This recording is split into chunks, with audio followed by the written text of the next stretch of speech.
Your alternative talk radio contact, The Planet, KGRAradio.com. With infinite complacency, people went to and fro the earth about their little affairs, serene in the assurance of their dominion over this small, spinning fragment of solar driftwood, which by chance or design man has inherited out of the dark mystery of time and space.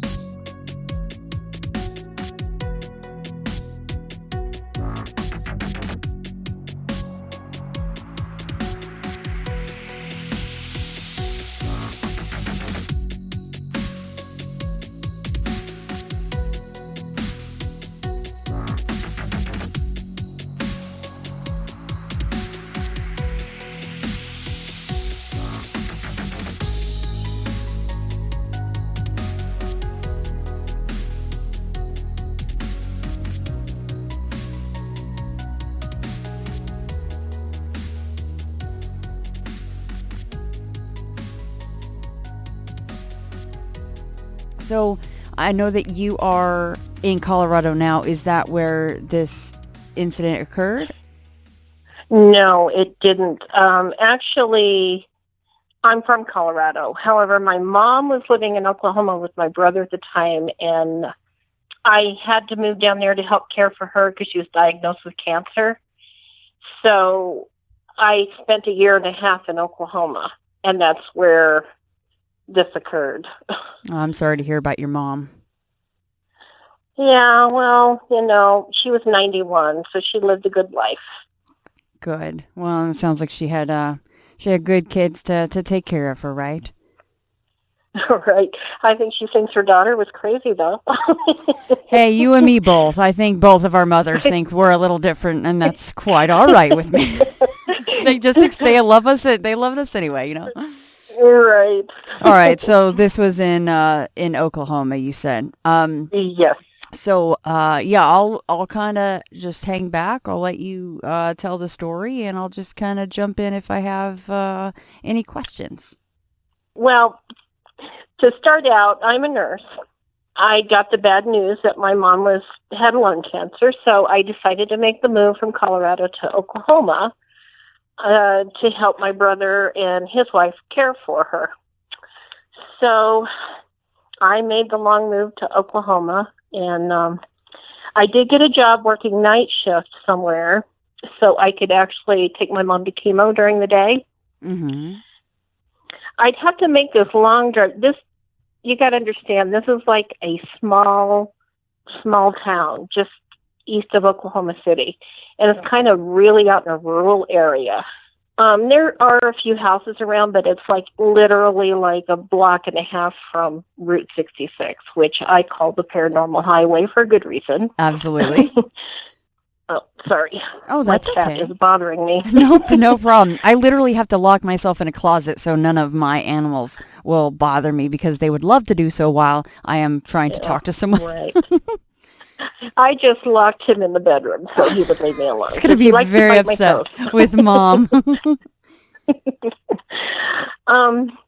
So I think I made the move in January, and I started working at this facility in February. Well, a couple months into the move there, I actually driving along the highway there, which I think I'd leave the house about 9:30 at night. It'd take me about 40 minutes to drive to work. And it was really dark on that stretch of highway out there. And there's actually an old antique gas station that sits like in between this town and the next town. Like one that's abandoned? Nobody even works there anymore? Yeah. Okay. Yeah, and it's actually a historic site, too. There's not much to it, but it's kind of a neat place. And there's woods everywhere. I mean, on both sides of the road, it's like woods. One night I was driving along that stretch of highway, and this gas station kind of sits on a curve. And all of a sudden, these deer come tearing across the road. And I had to slam on my brakes, of course, and scared me to death. And so I pulled over into the pullout next to this gas station, and it was really dark. There's no lighting along the road unless you're in a town. Mm-hmm. And my windows are down because it's like Oh, I guess it's into March, maybe April.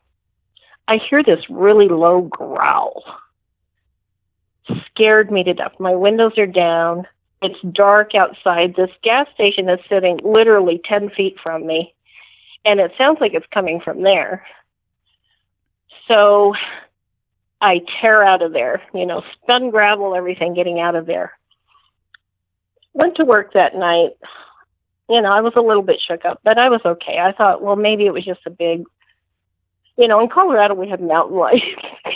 And there, I don't know what they have. They might have cougars or something. I don't know. So I was just attributing it to, a wild animal was chasing the deer and, so forth. So a few nights later, I was driving down that same stretch of road. And to the left of the highway, well, it's actually not really a highway. It's 2 lanes. And it's like a curvy road. I see a pair of red glowing eyes, and they were up really high. And I thought, what is that? I wasn't quite sure what that was. But thinking about the growling, a couple weeks before, it kind of disturbed me a little bit. So I went back through there during the day and looked in that spot to see if there was any signs or anything that maybe might have been reflecting, and there was nothing. Mm. So now I'll get to the juicy part. I got a new camera, and I hadn't quite mastered it yet. I'm actually a photographer and an amateur ghost hunter also. So I decided to go outside. Now, this house that we're in, it sits on about 3 acres of ground, and they keep the front door locked all the time. They never even use the front door. Everybody goes in and out of the kitchen door. And the front yard is probably about 1 acre itself. So I take my little dog, I had a little poodle at the time, and took her out front. And I'm taking pictures of, it's a supermoon. This is like May of 2012, I believe. So I'm taking pictures of the supermoon, trying to figure out how to use my camera. And all of a sudden, I just get this really bad feeling, and I take my dog inside because she's a really little dog. So I take her inside. I come back out, and I'm shooting pictures, and I go to sit on the front porch. Now, remember, the front door is locked, and I can't get in or out of there. Mm-hmm. And there's like a 6-foot fence all the way around the property. And there's no way to get in or out of it unless you go around the back of the house and go through the kitchen door. So I go to sit on the front porch, and I'm actually got a camera in my hands, and I'm scrolling through the pictures. And I catch something out of the corner of my eye, and it's really bright. It's like big, huge supermoon. And it's really super bright. And I'm looking at the pictures, and I catch something out of the corner of my eye, and I look over, and it's like this thing came out of nowhere. And there's this huge, huge, huge dog creature that is sniffing the ground and grunting really loud and swaying back and forth as he's sniffing. I'm calling it a he. I don't really know what it was. Right. If it was a he or a she.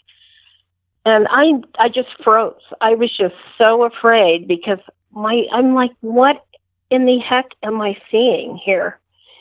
This is about 3:30 in the morning. And I'm used to being up because I work nights. So I'm looking at this thing, and it stops. Like literally 15 feet in front of me. I'm sitting on the porch, camera in my hand. The light is shining on my face from the pictures. And it stops right there. So I get a really good look at it from the side. And it's got like scraggly gray hair, a big, huge dog tail. And it turned its head and looked the opposite way towards the moon, away from me. Hmm.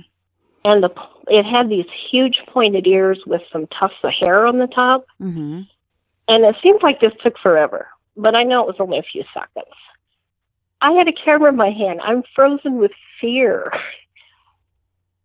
I figure if I raise this this camera up, nobody's going to believe what I'm saying. If I raise this camera up and take a picture, it's going to see it. I don't know what's going to happen. I can't scream. I am just frozen. The back legs were humongous, and they were definitely canine. I couldn't see the front, like the front hands or whatever it was, because the hair was really long around its neck. It was almost like a lion's mane. And it was kind of down past but the way it sat was kind of like a hyena. It had a hump on its back. And he turned and looked straight ahead then. And then I saw the snout. It had this long, huge dog snout. And then I could kind of see a little bit of the eyes, which were kind of amber colored. But I didn't see the whole. It never turned and looked at me, and I don't even miss seeing me there. It was literally within feet of me. And he stood there for a while, and I thought, it's going to turn. It's going to see me. I just know it's going to turn and see me. And he put his nose back to the ground and started grunting really loud. And then he started swaying, and it was just unnatural. The whole thing just felt very unnatural, how it was acting. And then it's like he literally glided off. I mean, he was so quiet. But what I didn't notice, before, and I noticed after it took off, was how freaking quiet it was. It was so quiet. You couldn't hear anything. But it took off around the side of the house where I had to go to get back in the house. At that moment, I was so glad I put my dog in the house, because it would have been like a small meal for this thing. But standing on all fours, it was, I would say it was at least 4 foot off the ground, the back, if not more.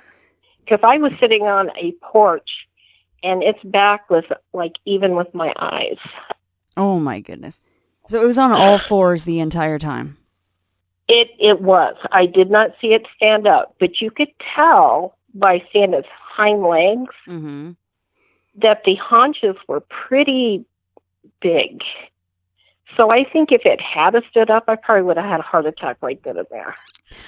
I mean, you're probably lucky you didn't have one just with what you saw. I mean, 15 feet away, holy cow. It was really close. Oh, super my close. goodness. See, and that's why sometimes I like to not know what's coming, because holy smokes. Okay, that's very close. Okay, so you said it glided off. You were shocked at how silent it in fact was for the size. Now, if you could compare it to anything as far as height and the width of it or anything, is there any, how people will talk about the like a Newfoundland or an Irish Wolfhound or something like that? Did it still look bigger than a big dog like that? Oh God, yes. Oh yes. That's why I knew it was something different, very different. I thought, I didn't hear the term Dogman until just a few months ago. I just called it a werewolf because I didn't know what else to call it. That's what it reminded me of. That's what it looked like to me. And if I were to compare it in size, I'd say maybe, I know if it had stood up, it would have been at least 8 foot. There's no way it wouldn't have been. I would compare it to, look-wise, maybe like a dire wolf kind of thing. That's what I was going to ask you. I was just going to say, have you watched Game of Thrones and the height and the size comparison to a normal size person? Yeah. I would compare it to that. And it was kind of wolf looking, it had kind of gray hair with like a lighter gray in it. And it kind of looked silver in the moonlight because the moon was so bright. But the smell, it smelled like a wet dog. like what everybody says, I smelled wet dog. And I just couldn't wrap my brain around it. It was just so hard for me to wrap my brain around. I wanted to scream. I wanted to run. I wanted to climb the fence. I wanted to pound on my brother's bedroom window. But I couldn't do any of that. I was frozen with fear. It just didn't put off a good vibe at all. I just knew if it saw me, it wouldn't be a good thing. Yeah. And I was afraid it was going to hear my heartbeat. My heart was pounding so much. I mean, I can laugh about it now, but at the time, I was scared to death. I do not blame you a bit. That was a lot closer than I was expecting. And, of course, because you set it up with those two kind of road experiences, I thought it was going to culminate again while you were driving to work or something. I wasn't expecting you to be like out in the open with the thing 15 feet away. Oh, yes. It was me and that thing right there within, it couldn't have been more than 15 feet away. I would say 10. Now, surely and it saw you. And I went out the next day to compare the size and it was huge. It was huge. But I hid behind, there was like a park bench on their front porch. Mm-hmm. I hid behind that park bench for at least 15 to 20 minutes because I just knew it was going to come back around the side of the house. Yeah. And I had no options. Holy smokes. So how did it not know that you were there? Or do you think that it really was just like faking it because maybe they know, maybe people have conjecture that a Bigfoot knows not to kill or take a human being for the most part because it draws a lot of attention. Do you think that there was anything to that as far as this creature goes? I don't know how it could have not known I was there because I was just standing in the yard in the exact same spot where it stopped. And unless there was angels protected me or something, it did not even look at me, which shocked me to no end. What I saw was, it looked very real. It wasn't like it was something I was just seeing. It looked very real. But it literally, like it came out of nowhere, though, if you know what I mean. Because I just sat down and I saw it coming. And did you, so you said you had a weird feeling, right? And so did you have a weird feeling and then you smelled something and then you saw it? Or you didn't notice the smell until after you were already looking at the thing? I didn't notice the smell until after I was just sitting there looking at it. Did you smell that same smell that night with the windows down at all? In the growl? It's hard to tell because I was out in farmland, kind of. That's all that is out there. It's farmland. And you smell all kinds of, like, cows and all kinds of stuff out there. So if I had smelled it, I probably didn't notice it because of all the other smells. But I honestly think that what was chasing those deer that night might have been this creature or something like it. How long, if you could guess, would it be from like snout to tail? I know that's a really difficult question, but just a guess. From snout to tail? Yeah. How long? Oh, yeah. I have thought about this, and it was probably, I'm going to say 6 foot. It was pretty long. It had a huge torso. So the upper torso, it would seem wider, and then it would maybe taper down. I know you saw it on all fours, so that's also difficult to say. But, a lot of times they say that the shoulders are wider, and then it will narrow down where it goes down to the hip area. It appeared that the shoulders were probably wider. They were covered in hair, like almost like it was wearing a shawl of some kind, but it was all hair. And the head sat right in the middle of all the hair. But it looked like it had a hump back, kind of like a hyena in a way. Yeah. And we've heard that before, right? Have you gone back through and, listened to maybe Vic's show or a couple of mine, and we've heard that before, right? Like it just looks like a massive hyena, like a really screwed up hyena of some sort. It was screwed up looking, that's for sure. Yes, I have. I've actually listened to Dogman Encounters, a lot of those shows. Yeah. And that's how I knew I wasn't alone. I honestly thought I was crazy. I thought, what am I looking at? What am I seeing? This doesn't exist. I've seen horror movies as a child, and I always thought to myself as a child, a werewolf would be like the scariest thing in the world to ever see. Yeah. Over a vampire or anything else. And then there it was, right in front of me. The only thing I can compare it to is like a werewolf. And I remember going to work the next night and telling them I saw this, and they're going, "You're crazy." It's like, no, I really did see this. That's cool that you had the guts to actually say something to somebody. What about to your brother and his wife? And, did you tell them? I did. I told them the next morning. I actually, when I did have the guts to go back in the house, it was gone. And I looked out the windows the rest of the night, wondering where it was, thinking it was going to show up again. And I was scared to death the entire rest of the time I lived there. But I did tell my brother the next morning, and he says, "Oh, no, we got big dogs that come around here." I said, "Well, this was like a huge, huge, huge wolf."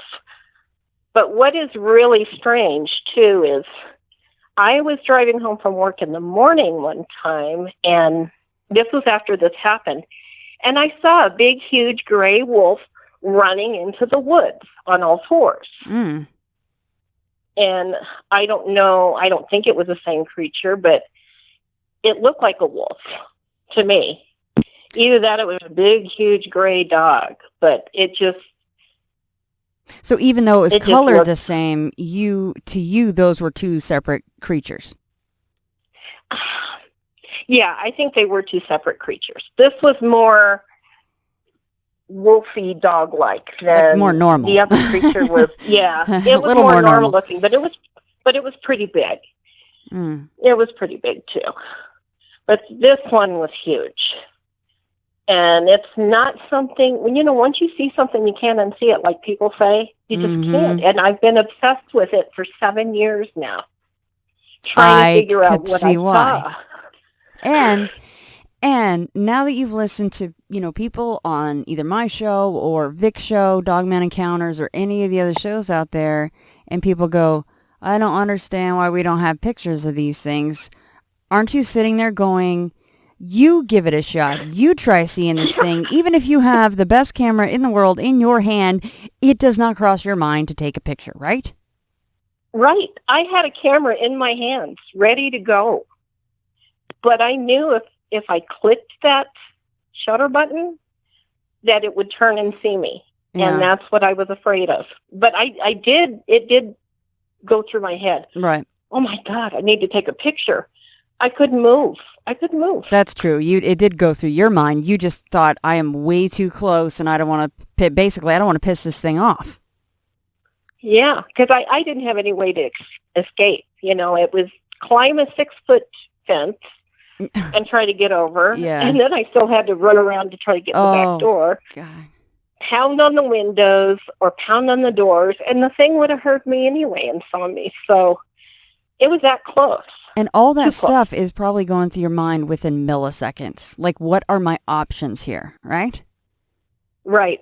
Oh, yeah. Everything was running through my mind. So how do I get out of this one? How do I get out of this one? Have you thought about what if you had not taken your little old dog inside? How different of a story would it be? Oh, my God. Oh, my God. I am so certain that thing would have had her. Just like that. And she was small. She was very small, like 5-6 pounds. But I just had this strange feeling. I better take her inside. And I did. And was she acting strange at all? While she was outside before you took her in? She was actually, sniffing the ground a lot and looking around, and she was shivering a little bit, like she was afraid of something. And I think she probably sensed danger too. And between the two of us, I made the executive decision to take her inside, and I'm so thankful I did. Because it seems like then this creature was then, like you said, it was right where you were standing and right where your dog was. Yes. That's where it was sniffing the ground, right? Yes.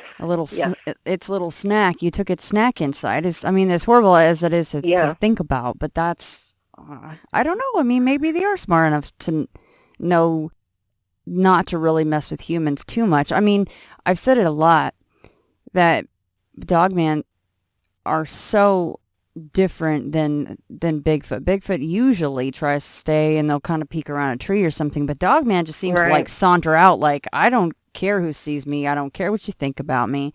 I don't, here I am. And most of the time though, they're very volatile compared to Bigfoot. So, I mean, I'm glad that it turned out that way for you, but I can't, like you said, you were then really scared the whole rest of the time you lived there. How long did you stay there then after that? It was another year before I left. And that must have been on your mind every single night. Did you sit on the porch much after that? I'd never sat on the porch after that. In fact, when I was home and I'd take my dog out at night, it was like right outside the back door and right back inside. In fact, one time I took her out and a dog started coming at me from the very back fence, and it scared me to death. And it was a dog. It ended up to be a dog. But just that that motion. Yeah, you're probably like, no, it's back. But yeah, even that would just stick in your head. I can't even imagine. Holy smokes, 15 feet. Maybe even within 10, you said. So yes, now, it was really, really super close. But, after that, I was just afraid to go in the woods. And I still am.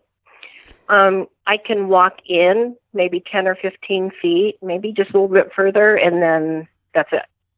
I get a bad feeling and I leave.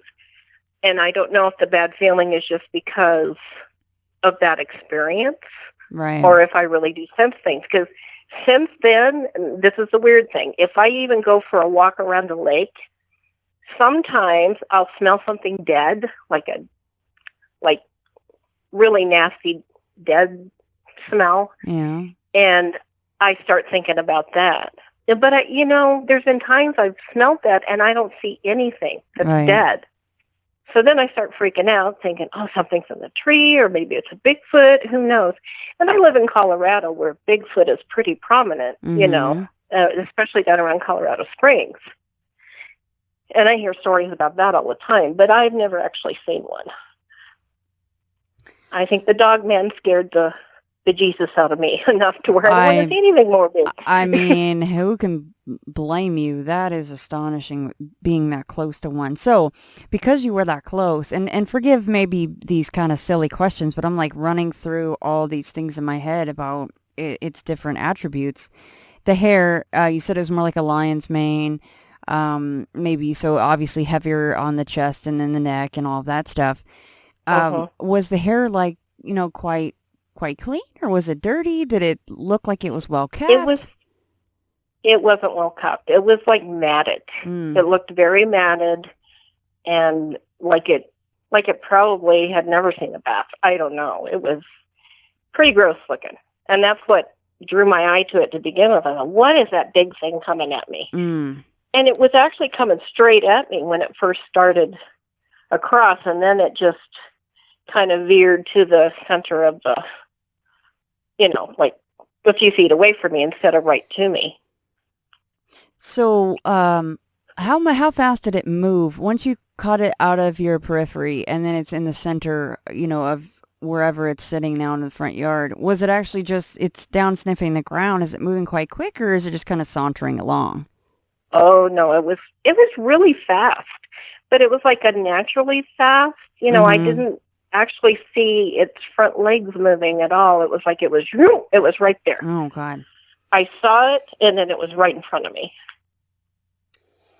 So besides the moonlight, and maybe if there's some, extra light coming off the house, probably not much. I mean, this is not street lights and stuff, kind of an area. So without the moonlight, there's probably not a lot of light there for you. Of course, you were out to photograph a supermoon. Let's just remind everybody of that. And if you've never seen the kind of light that can give off, it it's very impressive, right?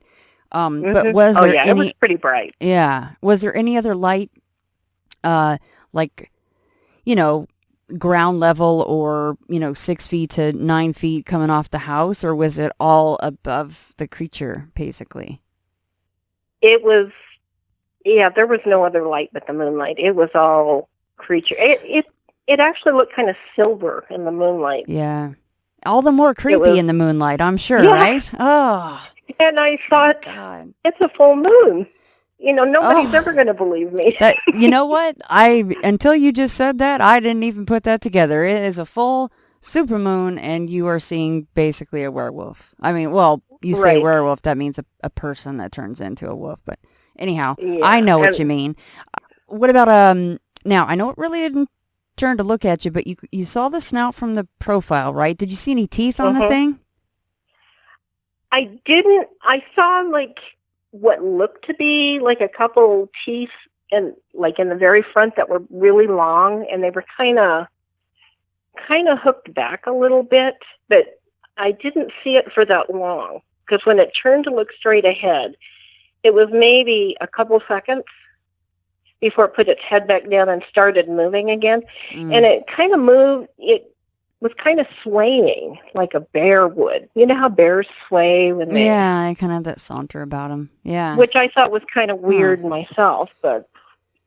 What about other encounter stories from that area? Have you looked into that, and has anybody else seen that creature or something similar? I have, and I haven't found anything there, but there's plenty up north, northwest, how far north? Northeast, up by what's the name of that town? It's right near the Kansas border, and then up near the Panhandle, in Woodward, Oklahoma, and they have a lot of tornadoes in that there too. But I have heard some encounter stories from up there, and then down by Texas, in the Ozarks. Yeah. Because the Ozark Mountains are not that, they're a couple hours away from where I was. And over in the Tulsa area, which is maybe about an hour drive from where I was also.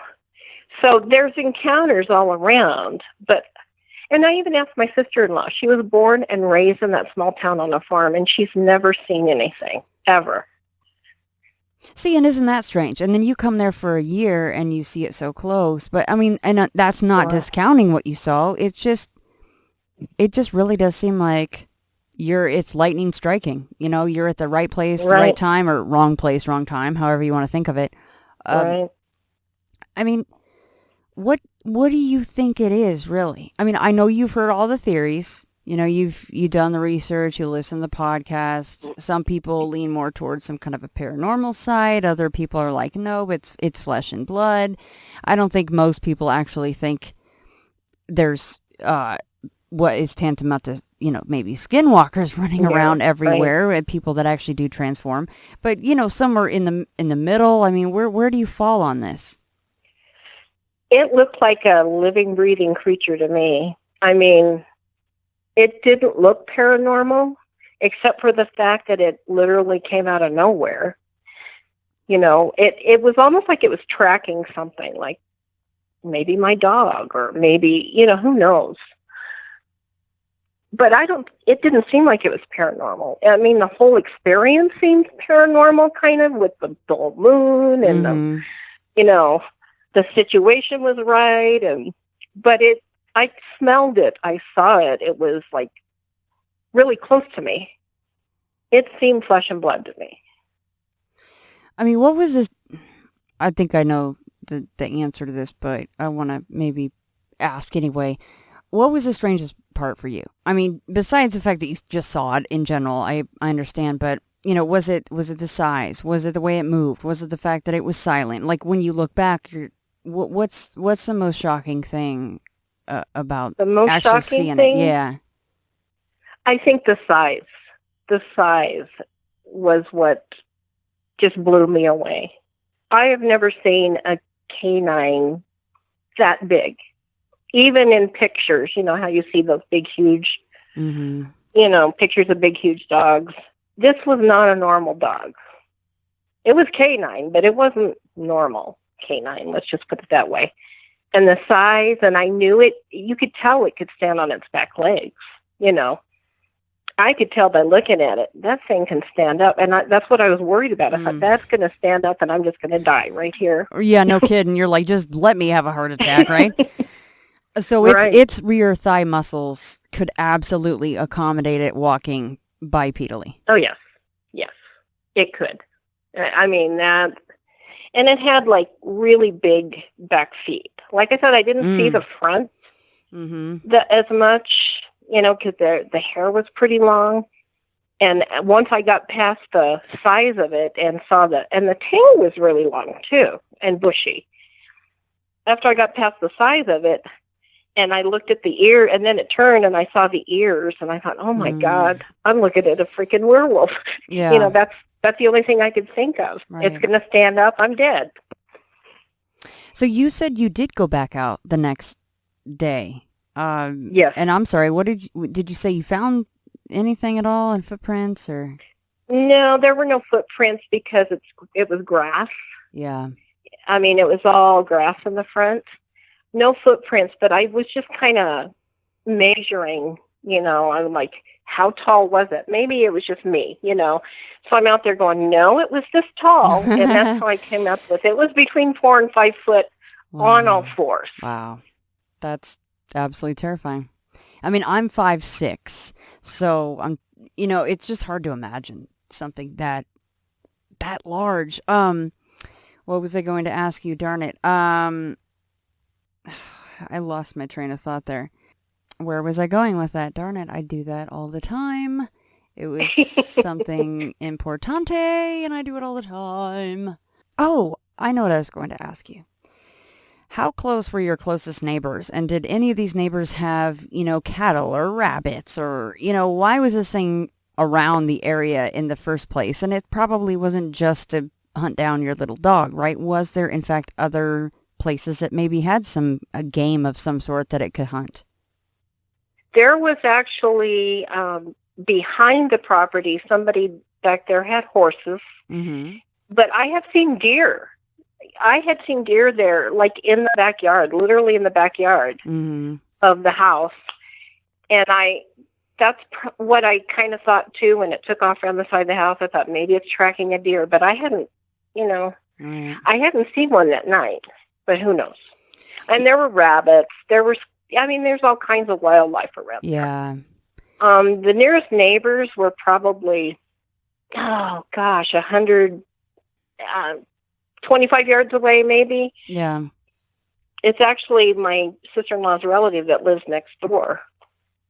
Oh, really? But, yeah. But you got to understand, this was like on the outside of town, a little bitty town. No less, and people just kind of keep to themselves up there. You know, it's kind of hillbilly country a little bit, I guess. Right. People can be extra standoffish. I know, like, Lyle Blackburn will tell you, you know, when he's, like, out in Fouke for the first time, he's like, it took me a lot of trips to get those people to start talking. And yeah, like you said, I mean, it's Oklahoma, so there's plenty of wild game, of course.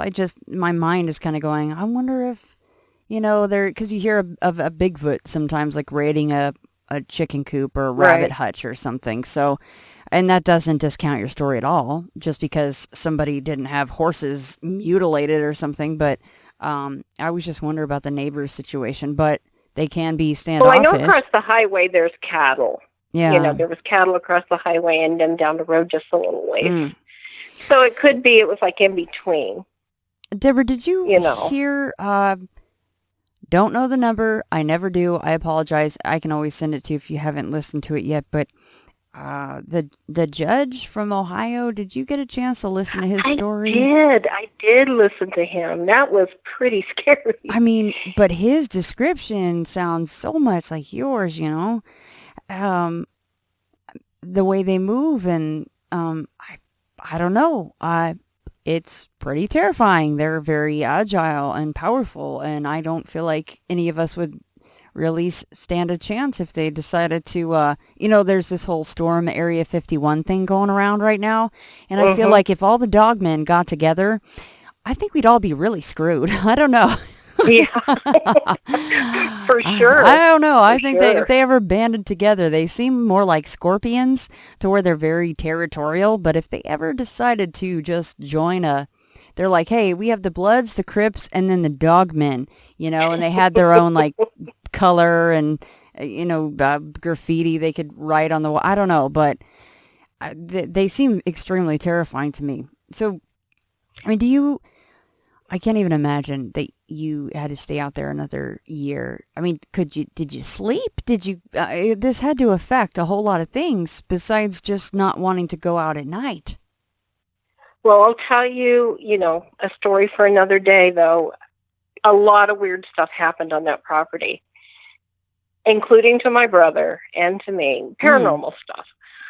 So, no, I didn't get much sleep. Number one, I was worried about a Dogman, or werewolf, as I thought it was. And number two, there was other stuff going on inside the house. Oh. And, yeah. So that's nothing that we could still cover in time, huh? Would you come back on with me and tell me that stuff? Sure. Yeah, there's like quite a bit of paranormal stuff that's happened to my brother and I both. And a lot of it happened on that property there. And I don't know if it has something to do with Route 66 or what. But the Dogman was the most frightening thing that ever happened to me. So no ghost can scare me as bad as that Dogman did. I can only imagine. You're like laying in bed, something happens, you're like, please. Please try again. Oh, I know. You probably one take time somebody tapped on my foot and I'm like, leave me alone. I need some sleep. And it did.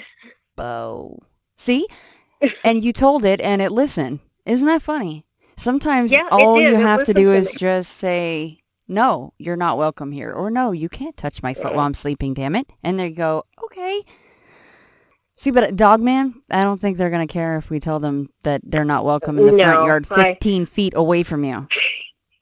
I get the feeling that one wouldn't have gone away if I'd have told him to. Now, I know that it scared you, and rightfully so. Do you, as time passes, or maybe immediately, do you feel a little lucky that you saw a Dogman? I do in a way, because now I know that they exist, and nobody can tell me they don't.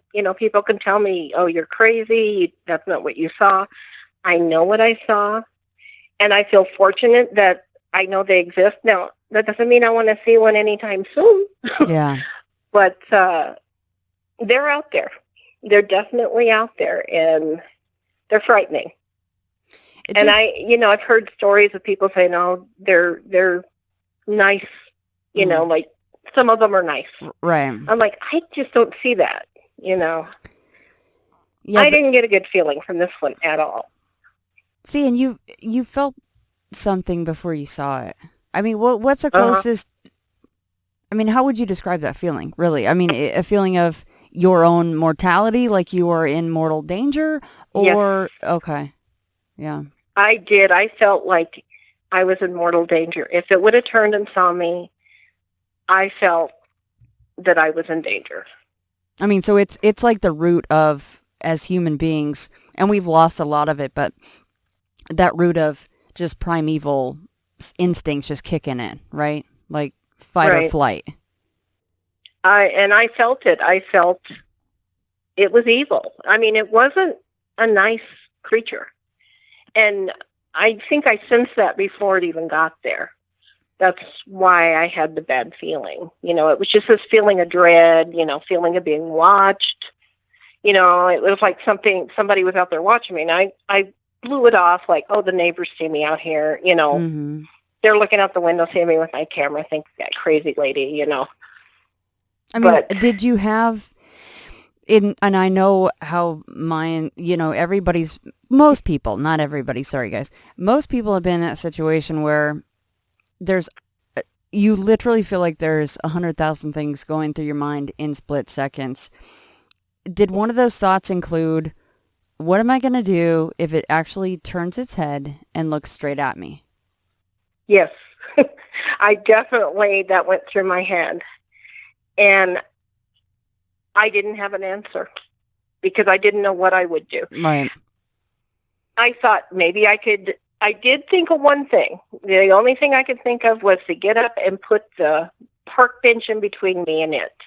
But I don't think that would have been much help, But that's the only thing I had. Throw the camera at it? I don't know. Right. But you do think, how am I going to get out of this? I can't. I couldn't outrun it if I wanted to, and I knew that. I could tell by looking at it. Mm. So, yeah, it was definitely the single most frightening experience I've ever had. I don't know if if you've ever hunted or if you know a lot about guns, but how big of a weapon, if you're going straight on, you're in the woods alone with this thing, you're not near a house, you're not near anywhere, and you have to, it's you or it, and you have a weapon. How big of a weapon would you need, do you think? Or how well placed of a shot would you need to save your own life and take that down if it was coming at you? Oh, my God. I don't think there's a gun big enough, actually. If, I have a little pistol myself, mm-hmm. that would have been no protection at all. That just would have pissed it off. Yeah. A cannon, maybe? I like that answer. That's what I was wondering. Because I'm like, slow it down a little bit. Yeah, exactly. Might slow it down, and that's even if you hit it in the right place, right?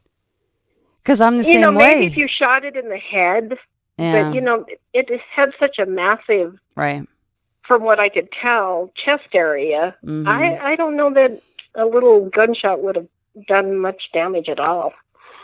I mean, that's where I'm at. I have a 9mm, and I hear these stories, and everybody goes, "Oh, if I would have had, a dirty, hairy gun, it wouldn't have been enough." And you're going, "Well, God, I mean, no, it definitely would have taken a lot of firepower." Wow. So, you mentioned a little thing earlier. You said, "Well, I know it was going to be." Another question is, do you want to see it again? And you kind of said something like, well, I wouldn't want to see it anytime soon. So does that in fact mean that maybe if you could, have, and you can't pick your encounters, as you well know, but you would then maybe want to see one again? I mean, during the daytime? I'd love to see one if I was in a tank. Yeah. As long as I was safe, but I can't see being anywhere in the vicinity of one and feeling safe or being safe. I think I'm more curious than anything. Yeah. I didn't see it stand up. I can only imagine what it looked like standing up. But I do have that curious nature where I'd love to see a Bigfoot too. That doesn't mean I want to be in the near vicinity of one. Yeah, like 15 feet? Yeah. Oh my goodness. Yeah. So, no, not at that close quarters, and I'd have to be in a very, very safe area to see one. Did you hear was it snorting or huffing or, and... It was grunting really loud, yeah. And it was so loud, it kind of rumbled in my chest. And, that's what I hear with the other encounters, like when they growl. And that's the way the growl was, I heard at that gas station thing. Yeah. It kind of rumbled in my chest. And I was thinking, man, that's a big whatever chasing those deer. So I honestly think that was the creature that night, because it was just a few miles away from, where the house actually was, where it took place.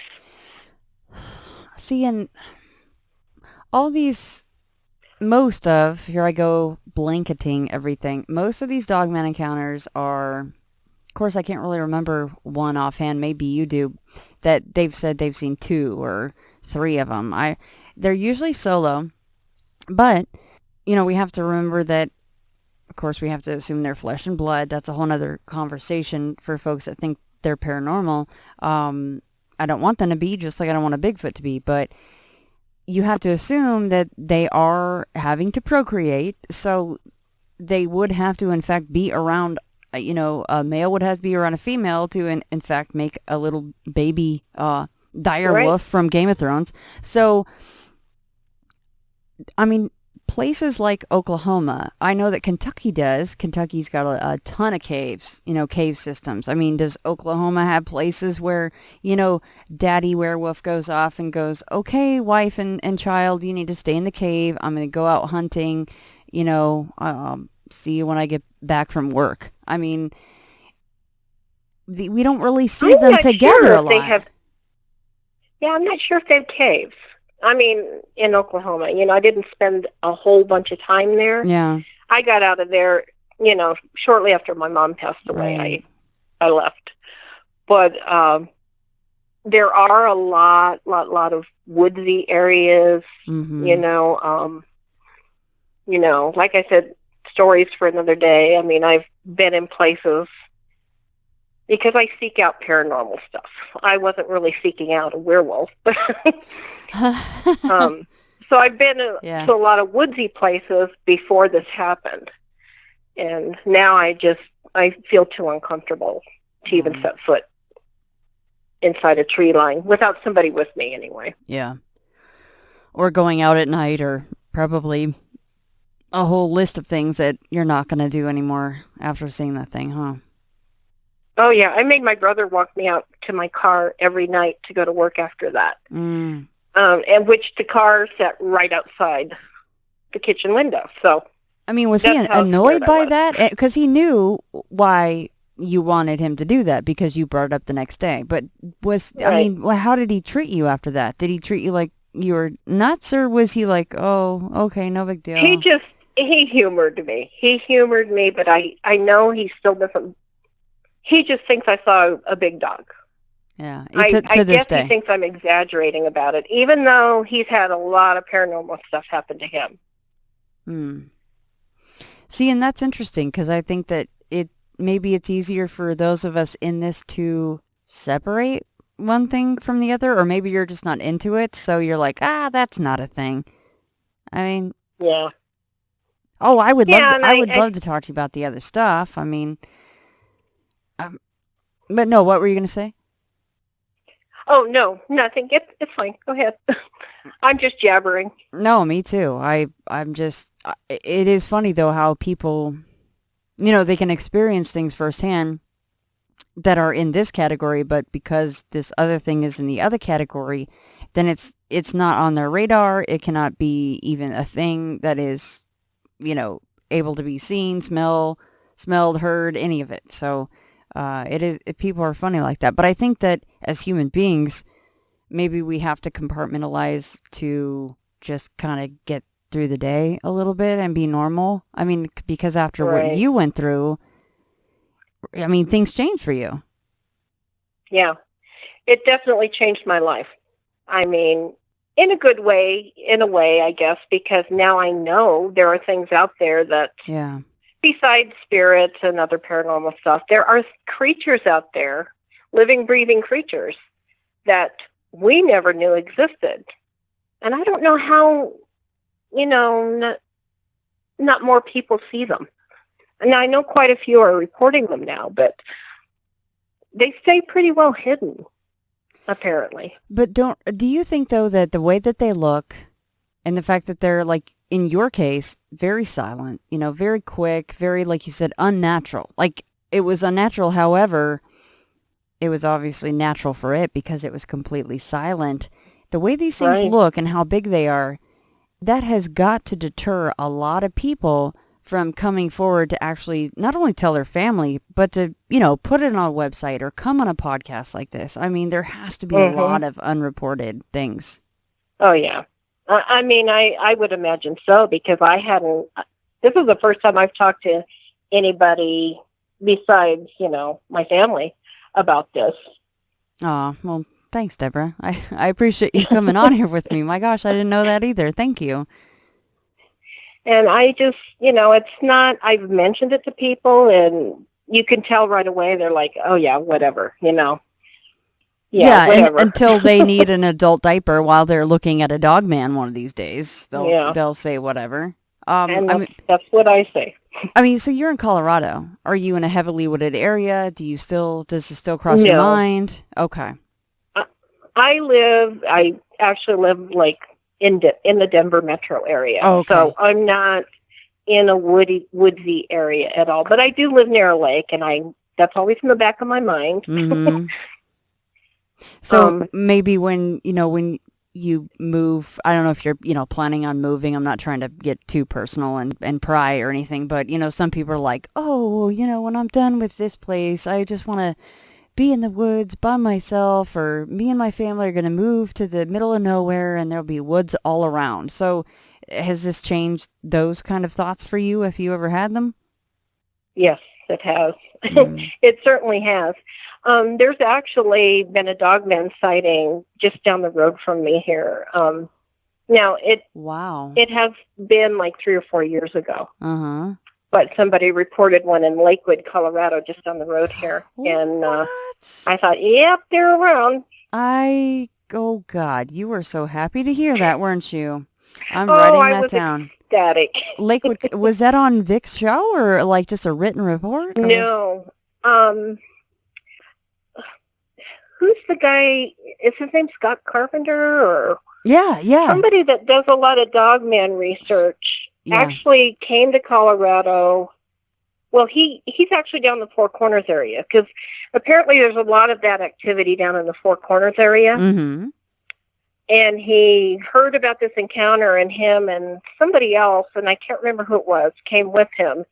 And they kind of investigated that and talked to the person. Now, the person wanted to remain anonymous, but the thing literally jumped her fence on 2 feet, and ran across her yard and jumped the fence and took off. And this is in a town. I was going to say, so Lakewood is not a very rural area compared to what we would think of, right? Not really. No. Well, I bet that made you feel good. They're around. They're around. I just hope they don't find their way to me without me being very safe, anyway. Yeah, you're like, I've had enough, guys. I know you're out there. I respect you. So, well, Deborah, I would love to hear more of what's going on, or what had gone on at, that property out in Oklahoma, if you'd be willing to come back on and talk about that. I would. I actually have had a few things happen, even in Colorado here. Whatever was down there kind of followed me here, I believe. Like shadow people, and I know you're very familiar with the shadow people thing. I've got one in my house right now. That shows itself every once in a while. So that's a good teaser. I like that. If you would come on with me in just a couple of weeks, I would, no pressure, of course, but I would love to hear about that stuff. Well, sure. I'd be glad to. Well, thanks, Deborah. Well, thank you for listening. Of course, and without judging. Well, who am I to judge? I saw 4 shadow people running in the woods when I was a teenager. It's all relative. But the only thing that stays the same is it changes your life, and a lot of us become quite obsessive about it, and we look into it and we research it and we listen to podcasts, and we just can't get enough, and we have to ask question after question, because it definitely consumes you in a way. It does. Keeps me busy though. Yes. I can second that. It is it's a really good addiction, though, I would say. There's always new things to learn, and if anyone says they're an expert, you should run like the wind. There's no way that anybody's an expert on this stuff, but I think those of us that are asking and always trying to just learn more about this. Can you imagine, though, if we actually had all the information from anyone that's ever seen, just take Dogman alone, if somehow it was like the Minority Report or something, where there's no more secrets and everybody had to tell the Dogman stories, the kind of information that we would get. I wonder about that sometimes. Oh, I could only imagine. Yeah. There's actually a nurse at work that used to live in New Hampshire, and she used to hear a Dogman all the time. Oh. Howling, and they all knew what it was. Now, she didn't visually see it, but she used to hear it all the time. So she totally believes me. And so you've talked to her personally? I mean... Oh, yes. Oh, yeah. I don't know. See, you hearing one all the time. See, so what did she hear? I mean, it's howling or what? What was it doing? When she heard it? Yeah. Is that what you said? Yeah. Yeah, she said they live near the woods. And, you know, there were other people that lived there, too. It wasn't just like a solitary house. It was like a housing development. And she said they would hear that thing howling at night. And they could tell about how far away it was just from the howling. And she said it was so scary. And they knew it wasn't like a dog or a coyote. It wasn't the same kind of howl. Mm-hmm. It would just howl and screech, you know, like, and I've heard some of the howls, you know, like I've listened to some of them. Yeah. And she has listened to them too. And she said, yeah, that's what it sounded like. She said it finally moved on and didn't come back. But that's when, about the time she moved to Colorado from there. So it could be that it was just moving through, you know. I've heard the stories where they, you know, they hunt and eat up the deer and everything and then move on, you know, they migrate. So that could have been what was going on there too. And you're like, lucky me, they happened to come to Lakewood, Colorado, just outside where I am now, where I'm supposed to be a little safer. Yeah, yeah. And that's what worried me. Well, I'm going to have to look that one up. I wrote it down. Yeah, look at they call it the Lakewood lichen.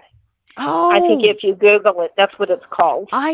Yep, I know exactly what you're talking about. Oh, my goodness. Yep. And I have talked to Scott Carpenter. He actually came on with me and David Pilates for Midnight in the Desert. It was for Bigfoot stuff, but he does really good work with Dogman, and he's actually got some really interesting pictures.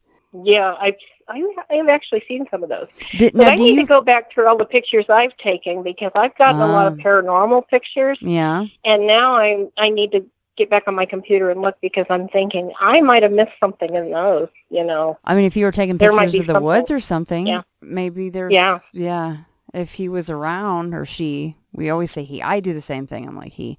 You just assume because of the size, it just comes out in your mind that way. But have any of Scott's pictures jumped out at you like, oh my God, that's what I saw? I mean, you know, was there a connection with any of his images? Yes. I'm not sure if it was his or not. There was one where it was behind some trees, but it was moving its head up and down a little bit, and you could see.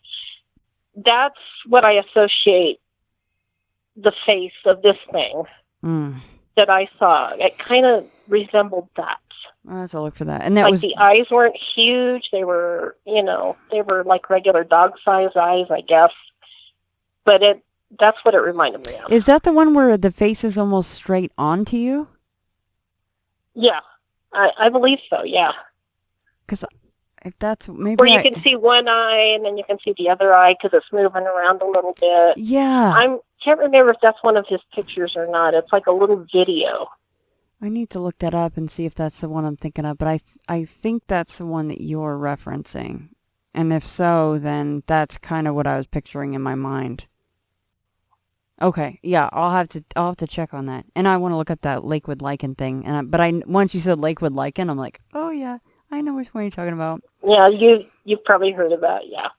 Well, Deborah, I thank you so much for coming on. I love being surprised. See, I think I just wasn't expecting the within 10 to 15 feet thing. Holy smokes! Yeah, I'm sorry close. that it happened to you.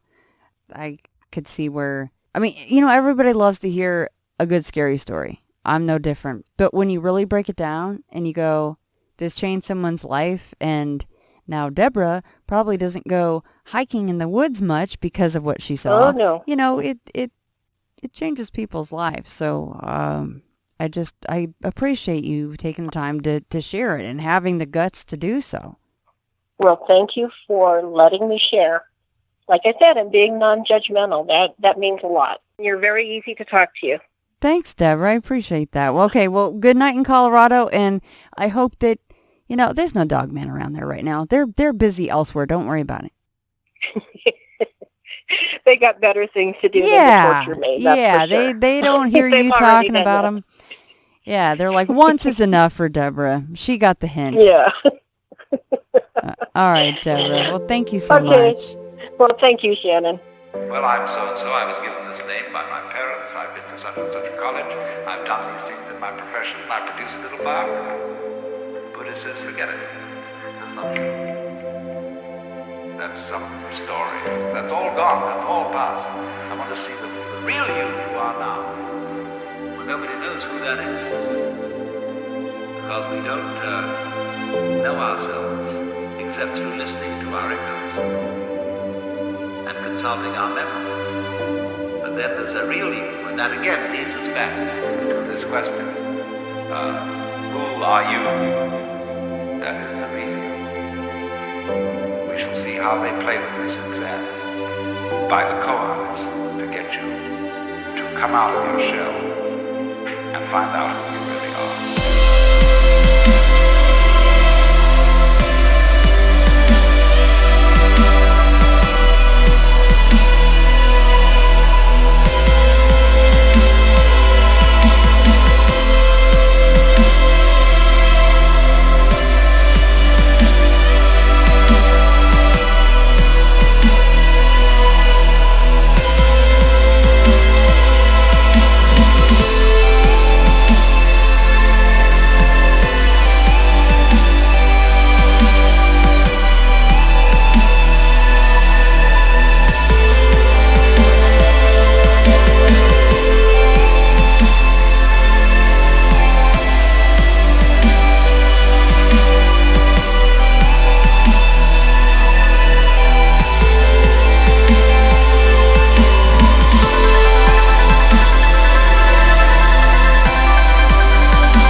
Zen master Dogman put it in this way. He said, spring does not become summer. First there is summer, and then there is spring.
he says, when you settle down in the train to read your newspaper and so on, you are not the same person who a little while ago left the platform. If you think you are linking your moments up in a chain. And this is what binds you to the wheel of birth and death. But when you know that every moment in which you are is the only moment, this comes into Zen. A master will say to somebody, get up and walk across the room. And he comes back and he says, where are your footprints? They've gone. So where are you? Who are you?